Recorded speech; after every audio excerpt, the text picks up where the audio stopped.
Merhaba sevgili ikizler, hoş geldiniz Nisan ayına. Bakalım Nisan ayı nasıl gelişecek? Hemen ayın başında Ay terazide başlıyoruz. Ay Satürn'ün Neptün'ün hemen karşısına geçiyor. Bu da sizin için zaten 5-11 aksı gerçekleşen hedeflerime, liderliğimi, ilişkilerimde dengeyi arıyorum diyorsunuz. Kendime karşı sorumluluğumu geliştirmeyi öğreniyorum dediğiniz bir ay ve duygusal anlamda tabii ki ikili ilişkiler çok ön planda sevgili ikizler. İkili ilişkiler derken tabii ki partneriniz, sevdiğiniz kişiler, evlilik hayatınız, burada kişisel gelişimlerinizle beraber özellikle bu ilişkiyi büyütmek, ilerletmek, birlikte olduğunuz kişilerle ilgili verimli hale getirmek önemli olacak. Siz sevgili ikizler ve yükselen ikizler için ay başlangıcı kalbinizden geçenleri eğlenceli, neşeli, sevdiğiniz işlere yönelterek, sevdiğiniz kişilerle bir arada o duygusal olarak uyumlu olmak, ahenkli olmak çok ön plana geçiyor.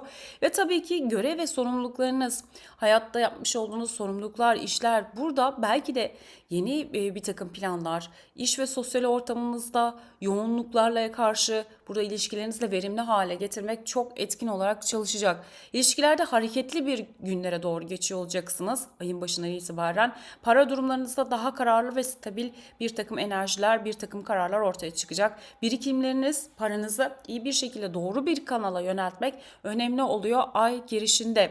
Tabii ki ay girişi daha olumlu, daha verimli geçiyor olacak. Ve 2 Nisan Perşembe günü 05.12'de Türkiye saatiyle 12 derecede terazi dolunayı gerçekleşiyor. Pembe bir dolunay.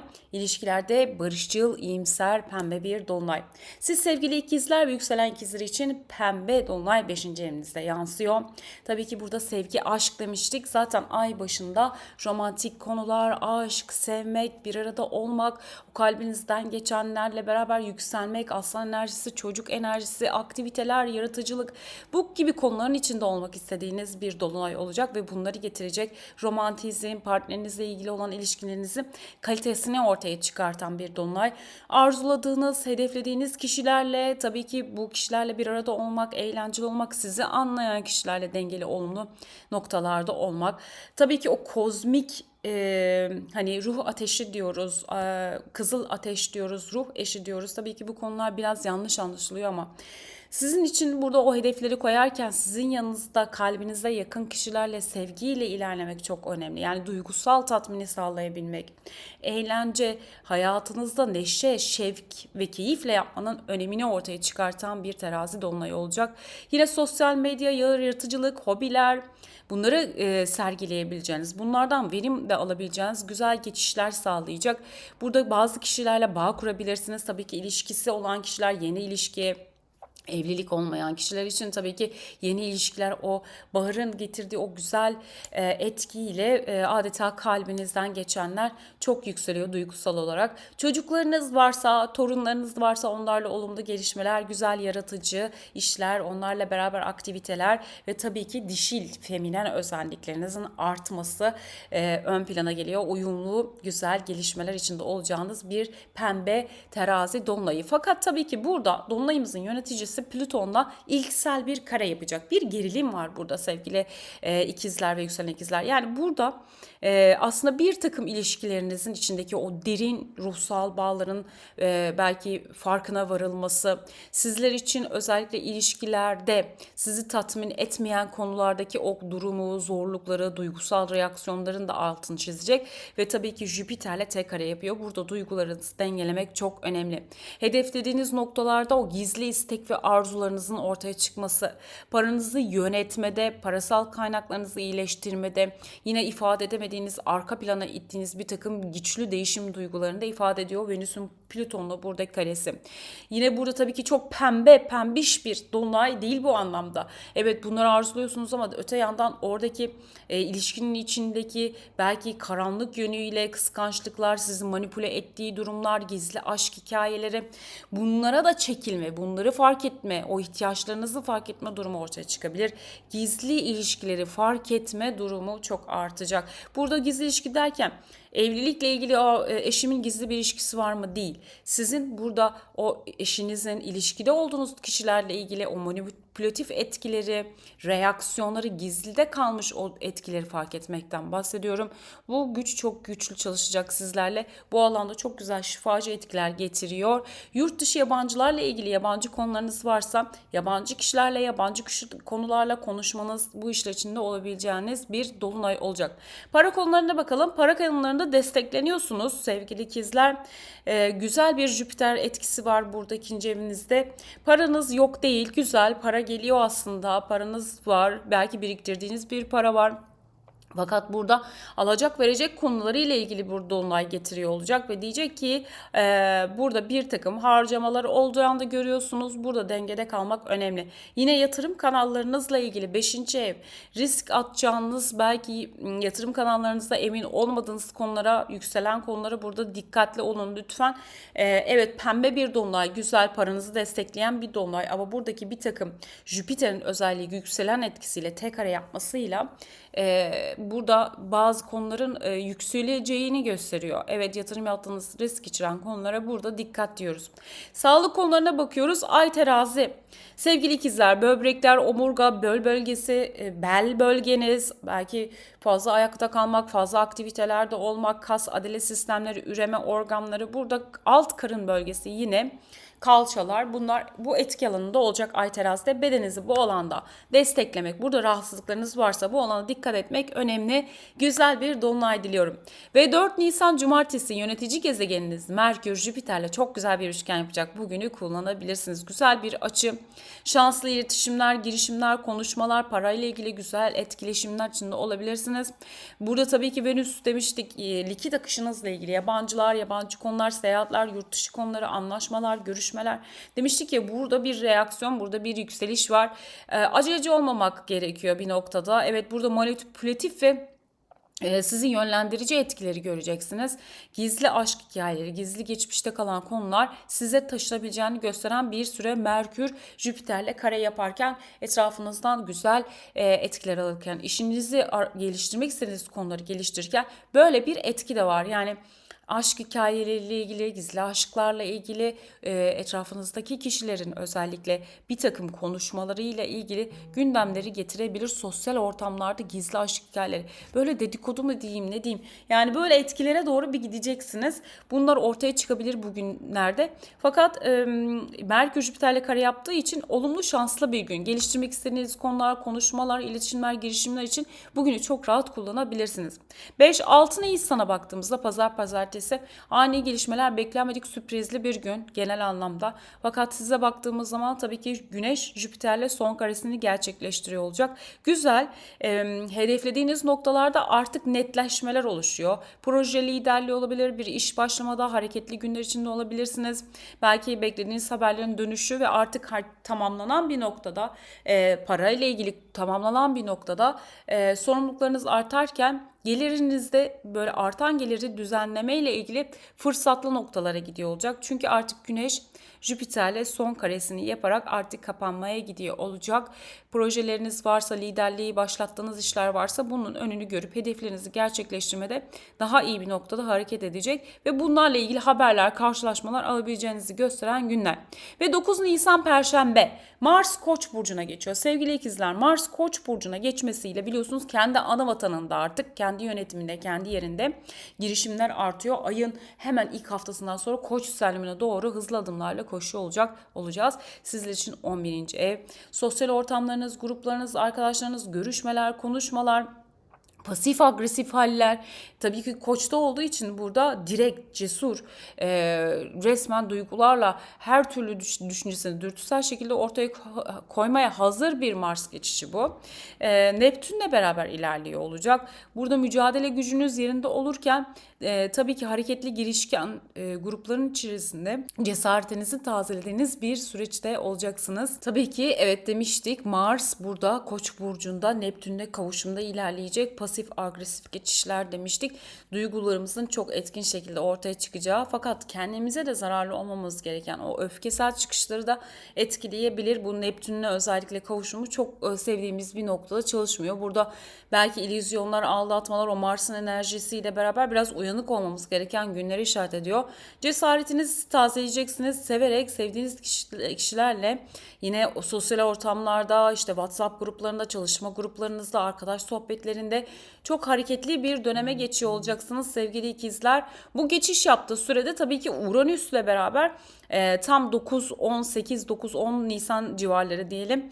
Burada biraz dikkatli olmak gerekiyor. Çünkü tam bu geçiş yaparken Uranüs'le kare yapacak. Yani böyle beklenmedik bir sosyal ortamda bir çıkış, bir konuşma, belki bir sosyal arkadaşınızın yakın o grubunuzun içinde bir kişinin geçmiş mevzuyla ilgili bir şeyin ortaya çıkması. Burada biraz hani dikkat etmek gerekiyor sözlere, konuşmalara, herkese eşit dengede esnek davranmak önemli olacak. Bir böyle agresyon, pasif agresif durum yaratabilir. Ve 10 Nisan Cuma Mart eski etkileşimli günler. Mars, Neptün, Satürn çok sevdiğimiz gezegenler değiller. Biraz böyle aslında klasik astrolojiye göre kötücüller. Üçü yan yana geliyor. Otorite, yönetici, yapacağınız işlerle ilgili, hareketle ilgili, hedeflerinizle ilgili zorluklar ortaya çıkartabilir. Biraz hani sürtüşmeler, bu gibi etkiler, sosyal ortamlarda çevrenizdeki kişilerle etkileşiminizde böyle stresli bir hal yaratabileceğini gösteriyor. Yani burada bir yoğunluk var fakat bu yoğunluğun içinde aynı zamanda hareket ve pasif agresif durumlar yaratabileceğini gösteren bir süre. Buraya da tabii ki bunu artık biliyorsunuz daha esnek davranmak, bunu geleceğini bildiğiniz için artık burada biraz daha öneminizi alabileceğiniz bir noktada olacaksınız sevgili ikizler. 13 Nisan Pazartesi Güneş Kairon'la kavuşuyor. Evet, 11. evinizdeki ayın ortalarına doğru Koç sterliumu gerçekleşiyor. Güneş Kairon kavuşumu 11'de gerçekleşecek. Yani liderliğiniz, sosyal ortamlarda, organizasyonlarda, kişilerle beraber ortaklı işlerde, hedeflerinizde önce olabileceğiniz bir süreçte olacaksınız. Sizi zorlayan etkileri ortaya çıkartabilir. Yeni sorumluluklar, yine böyle başarısızlık, yetersiz hissi, o Kairon'un yaralı şifacı dediğimiz noktada. Evet, bu projeye, bu işe, bu ortama girdim. Bu insanlarla ortak bir proje içinde olabilirsiniz. Ortak bir hedefle sosyal ortamda olabilirsiniz. Hedeflerinizi gerçekleştirmek için yoğun baskı yaratacak. Bu kalabalık hareket, bu kalabalıkların içinde ortak işbirlikleri kurmak, liderliğinizi o yüklerini hissedeceğiniz bir noktada çalışacak. Ve tabii ki burada yakınlarınızla ilgili de aynı zamanda etki alanında çalışacak. Çünkü yakın çevrenizle ilgili bir takım hassasiyetler, duygusal hassasiyetler, burada yakın çevrenizle gelecekle ilgili konuşmalarda bir takım zorlanmalar yaratabileceğini gösteren bir süreç olacak. Güneş Kairon yeni kimliğiniz, yeni benliğinizi ortaya çıkartmada bir takım kişilerle yan yana gelip hem hareketli hem tartışmalı bir haller içinde olacağınızı gösteriyor. Sizler zeki, meraklı, girişken burçlarsınız. O yüzden çok kolay adapte olup burayı kolayca atlatabileceğinizi düşünüyorum. Ve 15 Nisan Merkür Koç burcuna geçiyor. Evet, yönetici gezegeniniz Koç burcunda, atılgan, girişken, sözünü esirgemeyen, zekada çok aktif ve son derece dürtülerle hareket eden ama çok yaratıcı ve kararlı bir yerde olacak. Sizler için tabii ki 11. ev demiştik. Sosyal ortamlarda konuşmalarınız çok ön plana geliyor sevgili ikizler. İdealleriniz, hedefleriniz, bunları ortaya koymak, konuşmak, münazaralı ortamlar içinde olmak, tartışmalarda olsa kendinizi ifade etmeye çekinmeyen bir yapıda olacaksınız. Zekanız demiştik ya, kolay adapte oluyorsunuz. Buradaki gruplarla, tabii kişilerle karşılaşmalı, tartışmalı, keskin ifadeler yaratan kişiler. Bunlar sizler de olabilirsiniz. Karşıdaki yükselen enerjiyle bu kişiler de size gelebilir. Hızlı düşünme, keskin ifadelere karşı kazalara, aceleci davranışlara ve hallere dikkat etmek gerekiyor. Hem o kişilere hem de eğer siz o noktada enerji çalışırsa sizler için de. Yine gruplar arasında tartışmalı haller, yine yakın çevrenizdeki ilgili kişilerle ilgili gündemler ve konuşmalar içinde olabileceğiniz bir süre, çok hareketli bir dönem, yeni bir dönem olacak. Ve 17 Nisan 14.51'de 27 derece Koç yeni ayı gerçekleşiyor. Koç stelyumla atılgan, ateşli, hızlı gelişmeler. Dünya liderleriyle ilgili ani gelişmenin olabileceği bir süreçte olacağız. Ve siz sevgili ikizler ve yükselen ikizler için atılgan Koç yeni ayı 11. evinizde gerçekleşiyor. Güçlü liderlik özellikleriniz çok büyüyor. Burada sosyal gruplar, hedefleriniz, büyümeler, gelişmeler, etkin gruplar içinde olmak, uzun vadede yapacağınız işler için kararlı adımlar atmanızı sağlayacak destekleyici bir Koç yeni ayı olacak. Öte yandan hızlı, aceleci, sabırsız, rekabeti yüksek etkiler devrede olacak. Burada kontrolü sağladığınız konularda cesur girişimler yapabilmek, cesur ifadelerle ortaya çıkartabilmek, aynı zamanda öfke, sabırsızlık ve tartışmalı durumları dengeleyebilmek önemli olacak. Derin araştırmalar, sosyal işler, vakıf, kurum, kuruluşlar, organizasyonlar, siyasi işler, toplum ve topluluklarla ilgili işler içine girebileceğiniz gibi baskı ve sorumlulukların da artabileceği bir döneme geçiyor olacaksınız. Kişiler içerisinde uzun vadede sizi zarara uğratacak kişiler, güçlü kişiler, kararlı kişiler, bunlarla yan yana gelebilirsiniz. Yine bu kişilerle ilgili uzun soluk çalışmaların ilk başlangıcı içinde olacaksınız. Uzun süredir çalıştığınız, iş değişikliği yaptığınız işler, sevgili ikizler, biliyorsunuz çok uzun süre 10. evinizde seyahat eden bir durum vardı ve şimdi artık Koç'a geçti 11. eve. Yani işinizi belki değiştirdiniz ve yeni işlerde yeni yönetici, yeni liderlerle ilgili yan yana gelerek bir takım konuları hareketlendirdi ve bir o kadar da aslında sorumluluklarla beraber ilerlediğiniz, büyümeye ilerlediğiniz bir yolculuk başlıyor olacak. Tabii ki bu Koç yeni ayı bunun ilk işaretçisi. Neye tohum attıysanız çok dikkat edin bu sürede. İlişkilerde önemli kişilerle yan yana gelip önemli projelerle enerjinizin yükseldiği bir dönemde olacaksınız. Başkalarıyla olan etkileşiminiz hız ve hareketlilik kazanıyor olacak. Fevri atak, zararlı kişilere karşı uyanık olmanızda fayda var. Burada işlerinizde size işinize yaramayan kişileri ayıklarken aynı zamanda bu projelerin içinde tabii ki bu kişilerin varlığını da esirgeyemeyeceğiniz durumlar yaratabilir. Para konularına bakalım. Jüpiter destekli devam ediyor. İş ve dışarıdan gelecek harcamalarınız çok artabilir. Burada uzun sürede korumanız gereken paranızla ilgili artışlar ve bu alanda olumlu bütçe hesapları yapabileceğiniz bir süre. Yine sosyal gruplar, buradaki kişilerle ilgili harcamalarınızı sınırlandırmanız çok önemli olacak sevgili ikizler. Çünkü burada Venüs yine bütün burçlarda olduğu gibi yine Uranüs'le beraber kavuşumda 2. evinizde beklenmedik bir takım harcamalar, bir takım gereken ödemeler, vergilendirmeler, bunlar oluşabileceğini gösteriyor. Burada hani beklenmedik bir takım unutulmuş ödeme gibi konuları ortaya çıkartabileceğini gösteren de bir Koç yeni ayı olacak. Zaten her şey artık Koç yeni ayıyla ortaya çıkıyor, yüzeye çıkıyor. Çok ateşli bir şekilde ortaya çıkıyor olacak. Yani hızlı ve ateşli bir şekilde. Ve sağlık konularına bakalım. Sizler için Koç stelliumu özellikle tabii ki 11. ev olduğu için lütfen kalp ve kalp sağlığınıza dikkat. Sizi yoran, bedeninize çok yüklenmemek, fazla hareketli konuşmalar, gündemler, toplum içinde çok hareketli bir dönemde olacaksınız. Bedeninizin dengesini sağlamak çok önemli. Yine baş ve baş ağrıları, başınızla ilgili, baş bölgesiyle ilgili, bedeninizdeki işte dişler, solunum yolları, sağlıkları, alerjik reaksiyonlar, kan ve ateşli hastalıklara karşı da dikkat etmeniz gereken bir sürede olacaksınız sevgili ikizler. Güzel bir yeni ay diliyorum. Ve 20 Nisan pazartesi Güneş Boğa burcuna geçiyor. Tam 12. evinize doğru hareket edecek. Bu Güneş'in Boğa burcunda derin araştırmalar içinde olmak, ilham verici konulara çekilmek, kapalı ortamlarda çalışma alanınızın artması, gizemli konulara odaklanmış olmak, söylenmemiş olanın perde arkasındaki işlere doğru odaklanacağınız bir sürede olacaksınız. Planlar, yaratıcı işler içinde, yurt dışı işleriniz varsa bunların arttığı bir sürede olacaksınız.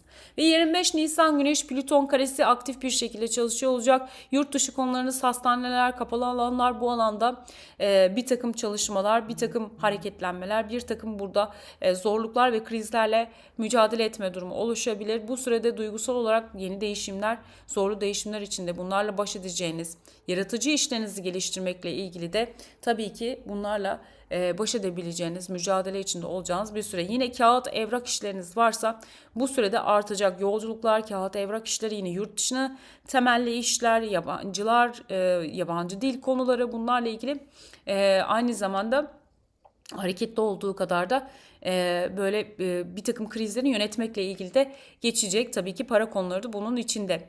23 Nisan Ulusal Egemenlik ve Çocuk Bayramımız kutlu olsun. Sevgili atamızdan bizlere ve çocuklara armağan ettiği Ulusal Egemenlik Bayramımızı sevinçle kutluyoruz ve onu anıyoruz. Ve 23-24 Nisan arasında Mars Jüpiter'le kare yapacak sizler için. Tabii ki burada yönetici gezegeniniz Koç'ta. Sosyal çevrenizde ve gruplarla ilgili tartışmalı ortamlar demiştik. Hedeflerinizle ilgili mücadeleci bir hal içinde olacağınızı gösteriyor. Lütfen stresli konuşmalara, gerginliklere dikkat, size zararı uğratmamasına dikkat edin sevgili ikizler. Ve 24 Nisan Venüs ikizler burcuna geçiyor. Çok güzel. Sizin burcunuzda olacak sevgili ikizler ve Uranüs'le beraber bir geçiş yapıyor olacak. Güzellik temaları, estetik temaları, görünüşünüzün çok parlaklaştığı, zekanızın çok arttığı, zekanızla ve görünüşünüzle ışıldadığınız bir süreç. Tabii ki burada ikizlere geçmesiyle demiştik ya, çekiciliğiniz artıyor, konuşmanız neşeli, görünümünüz dış görünüşünüze yansıyor. Uranüs'le beraber olması hem dış görünüşünüzde hem de düşüncelerinizde, kararlarınızda yeni bir değişim rüzgarının estiğini gösteriyor. Yeniliklere açık, yeni kültürlere açık, yeni konulara dahil olmanızı sağlayacak, bolluk, bereket ve neşenizi arttıracak bir dönemde olacaksınız. Çok güzel.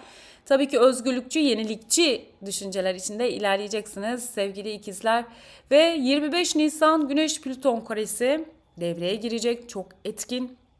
Güneş 11. evinizde ve Plüton 9. evinizde. Sosyal ortamlar, projeler demiştik ya, dahil olduğunuz bu yeni gruplar, her neyse kimse, yabancılar olabilir, davalarınız olabilir, sonuçlanmasıyla ilgili konular. Burada Güneş Plüton'la kare yaparak bu kişilerle zorlanmalar, üstleriniz yeni projelere girerken, fikirlerinizi ortaya koyarken ve bir takım zorlanmalar, manipülasyonlar, algı yönetimine dikkat etmeniz gereken bir sürede olacaksınız. Yurt dışı işleriniz olabilir, yurt dışı seyahatleriniz olabilir.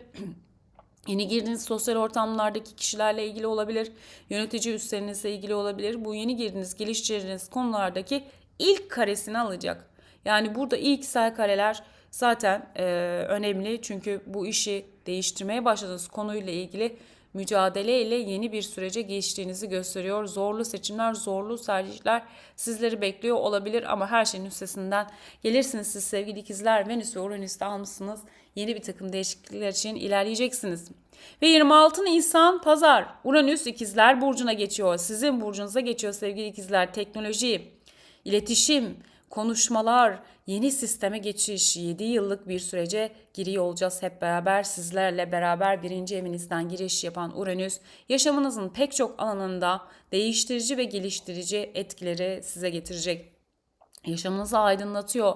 Yepyeni süreçler, size dikkatleri odağı size çekiyor olacak. Cin fikirler, hızlı teknolojiler, farklı fikirler, inanılmaz keşifli, kaşifli fikirler size gelebilir. Buradaki adaptasyonunuzu çok hızlandıracak.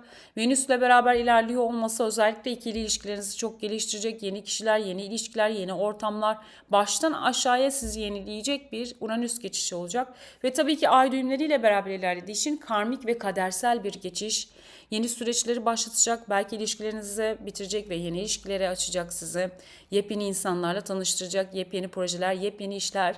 Tam da sizin için, tam da size uygun hava elementinin sizin yükselişe geçtiğiniz bir süreçte öncelikle dış görünüşte belki önemli değişiklikler yaparak geçecek. Burada tarzınız, düşünceleriniz, fikirleriniz, insanlar, konuşmalar, bunlarla ilgili değişimler içinde olacaksınız.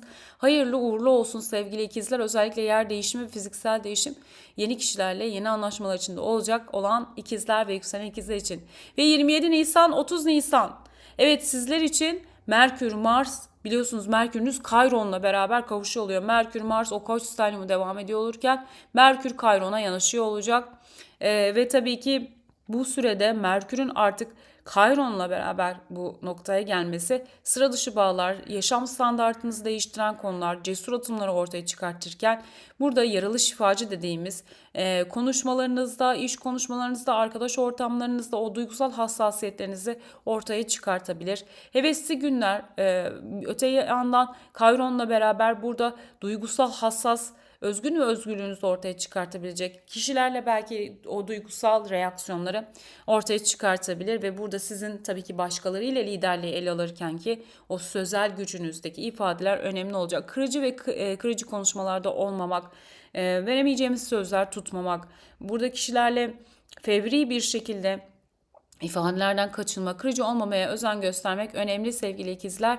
Ve tabii ki elbette burada kolay olmayan, ayın son günlerinde kolay olmayan uzun vadeye geçerkenki mücadeleler ortaya çıkabilir. Ama bazı gerçekleri de görerek, bazı kişileri eleyerek, geride bırakarak yeni yolculuklara doğru ilerlediğiniz bir aya işaret ediyor. Hayırlı uğurlusuyla gelsin sevgili ikizler. Ve sizler için Nisan ayı olumlaması geliyor. Hayatımın her alanını, sevgiyi, aşkı ve neşeyi zarafetle kabul ediyorum. Gelecek hedeflerime cesaretle ve kararlılıkla ilerliyor, liderlik enerjimi nezaketimle birleştiriyorum. Güzel bir Nisan ayı diliyorum. Sevgi ve selamlarımla.